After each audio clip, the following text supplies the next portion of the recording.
Nesta lição, nós estamos fechando uma série de estudos onde consideramos simbologia do ritual do santuário e diversos aspectos relacionados aos cerimoniais e também a questões práticas ali do santuário terrestre. Nós vimos, consideramos essas questões e vimos como elas se aplicaram e também se aplicam a eventos que estão relacionados ao grande plano da redenção. As últimas lições, elas abordaram a questão profética nesses últimos dias. E não é diferente com esta lição que vamos considerar hoje. Uma lição que tem por título, localizando aqui o título, da 14ª lição. Está aqui, o testemunho de Jesus. E nós vamos ver o que a palavra profética revela acerca do testemunho de Jesus. E que importância e valor nós devemos dar a este testemunho de Jesus.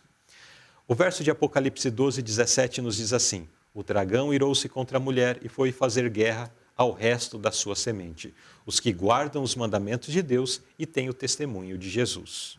E o pensamento da inspiração: o conhecimento de Deus revelado em Cristo é o estudo que todos os que são salvos devem ter. É o conhecimento que opera a transformação do caráter. Se for recebido, ele recriará a alma à imagem de Deus. Além disso, transmitirá ao ser todo um divino poder espiritual. Então, precisamos estudar, examinar a palavra de Deus e extrair dela este conhecimento que é necessário, é importante e é transformador, porque não é apenas um conhecimento como de qualquer outra literatura, mas junto com esse conhecimento nós recebemos a graça divina que atua em nossa vida. Pois bem, vamos considerar a partir dos tópicos os diversos ensinamentos que essa lição tem a nos apresentar. Comunicação. Esse é o título do primeiro tópico. A primeira pergunta, irmão Antônio Celso, Sim. Como Deus se comunicava com a humanidade no princípio? E o que interrompeu essa comunicação ou essa comunhão? E por que isso é importante? Então, Luzirley, nós percebemos aqui esse tópico de comunicação. E essa primeira parte da pergunta, a gente percebe o que está escrito na palavra de Deus, é que eles ouviam a voz do Senhor. Era uma comunicação direta que eles tinham com o Senhor. Era face a face, Sim, né? O Senhor conversava face. face a face com os nossos primeiros sim. pais. É o que se percebe. E a segunda parte da pergunta, nós percebemos aqui que o que interrompeu essa comunhão? O que interrompeu foi o pecado. O pecado interrompeu a comunhão de Deus. É a comunhão do homem para com Deus, né? Afastou o homem de Deus. Mas daí a última parte da pergunta nos leva a refletir por que é importante, é necessária essa comunicação de Deus para com o homem. Então, ela é necessária, né? Para que o homem possa... ali, eles tinham uma ligação um com o outro, né? O Criador e os filhos de Deus agora, eles tinham ali o seu contato um com o outro, né? Porém, veio o pecado e os afastou. E agora a necessidade a importância, porque isso é importante, nós entendermos isso, que é necessário nós voltar a ter esse acesso de novo com o nosso Pai Celestial, né? Aqui diz, e a vida eterna é essa, que conheçam a Ti, só por o único Deus verdadeiro, e a Jesus Cristo, a quem enviaste. Então apresenta Jesus agora aqui, mostrando que nós temos essa oportunidade de voltar a ter esse acesso ao nosso Pai Celestial, ter essa comunicação novamente com o nosso Deus. Muito bem. Que o pecado nos afastou do nosso Criador, né? Agora, mas nós temos um remidor, né? Um intercessor.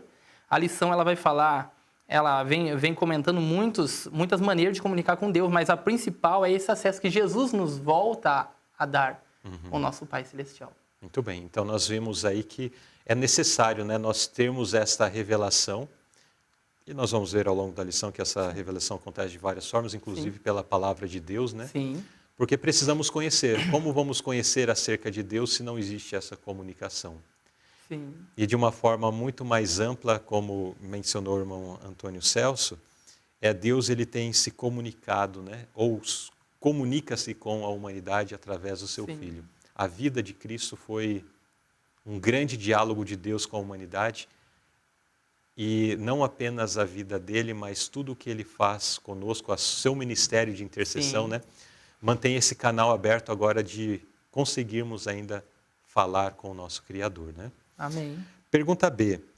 Como Deus dava mensagens para os profetas compartilharem e por que elas são necessárias? Então, como é que Deus transmitia a mensagem ali para o profeta, para que então o profeta pudesse compartilhar com o povo? Então, Deus, ele falava com o profeta, aqui de acordo com 2 Pedro também, né, pelo seu Espírito Santo também, né? Pedro confirma aqui. E essa era uma maneira que ele falava, né? E agora, o porquê elas são necessárias? A verdade, o primeiro passo, ela nos livra do mal, ela nos livra de muitos males, né? Então, isso é necessário. E daí, claro, consequentemente também, a gente percebe que a consequência também é a vida eterna, a salvação, né? São orientações celestiais para nós. E ali, com certeza, vai redundando para a vida eterna, a salvação. Ela nos capacita, né? E de acordo com diz a nota também, nós vemos, Luzilei, aqui que ela... Tem alguns que lê a palavra por si própria. Se você pega a Bíblia Sagrada e começa a ler sem a inspiração divina, você não entende o que Deus quer passar verdadeiramente para você, né? Mas a pessoa mais humilde, que tiver um bom espírito, né? Um espírito, o verdadeiro espírito em meditar na palavra de Deus, com oração, ele vai ser grandemente abençoado e vai entender Deus falando com ele e vai ser de grande proveito, né? Isso. Até uma frase da nota diz assim: é assim que nos é revelado o plano da salvação, de modo que todos possam ver os passos que devem dar em arrependimento para com Deus e em fé para com nosso Senhor Jesus Cristo, a fim de serem salvos pela maneira indicada por Deus. Então o Senhor, através da sua inspiração aos profetas, eles receberam a mensagem, transmitiram às pessoas de seu tempo, e alguns deles, né, registraram essas mensagens, e essas mensagens agora chegam até nós, mostrando-nos, né, qual é o caminho da salvação. Agora, na pergunta C, nos apresenta o seguinte: quantas pessoas do povo de Deus deveriam ter sido profetas? Então, essa aqui eu até achei até engraçado o que se passa nessa resposta aqui, Luzilei, que fala que Eudade, Medade, né? Eles estavam ali profetizando em certo lugar. E daí veio alguém e disse o quê? Falando assim, olha... Proíba, né? Proíba, quer que nós proibamos? Proíbas, falou para Moisés, né? Proíba deles fazer isso, não pode. Né? Então, parece que ele falou, agora você está com ciúme? Está com ciúme, né? Quem dera se todo o povo fosse profeta. E aplicando para os nossos dias hoje isso, a gente percebe que nós vemos num período de profecia. Né? Que o que nós falamos, o que nós ensinamos muitas vezes como princípios são vindo do livro de Apocalipse, ensinamentos proféticos. Então hoje, mais que nunca, é um período que todos nós devemos falar, né, inspirado por Deus, né, e ser profeta. Falar e se cumprir o que nós falar, né? Agora, aqui foi essa situação, e comparando essa passagem bíblica aqui que está em Números, né? Números, né? Isso mesmo? E comparando com João, também a passagem de João e Jesus, que ele também fala, olha, eles estão curando lá no seu nome, Senhor, né? Proíbe eles de fazer isso, quer que nós proibamos eles de fazer isso? Interessante, né? Então, nós percebemos que há tipo um ciúme, não precisa, o meu evangelho é meu, eu tenho razão, né? Não, eu quero. Não precisa ser assim, não precisa ser assim, né? Deus quer usar todos, na obra de Deus tem lugar para todos, uns para profetas, outros para apóstolos, né? E assim por diante. Então, achei bastante interessante essa lição que essa pergunta nos traz, que Deus tem a verdade para todos e tem um lugar para todos na obra do Senhor. Muito bem. Então, nesse Importante, primeiro né? tópico, nós vimos, né, acerca da comunicação. Como Deus ele fala com o seu povo, como Deus falou, e como Ele quer nos usar, né, ainda nesses dias, para falar em seu nome, para pregar o Evangelho, comunicar a salvação a outros. Talvez alguém pense, não, eu não vou ser profeta, não há necessidade de eu prever futuro. Mas nós vimos em lições anteriores que o ministério profético não está ligado a prever futuro, né, necessariamente. João Batista, por exemplo, aquele a quem Cristo disse ser o maior dos profetas, ele não operou milagres e também não previa futuro.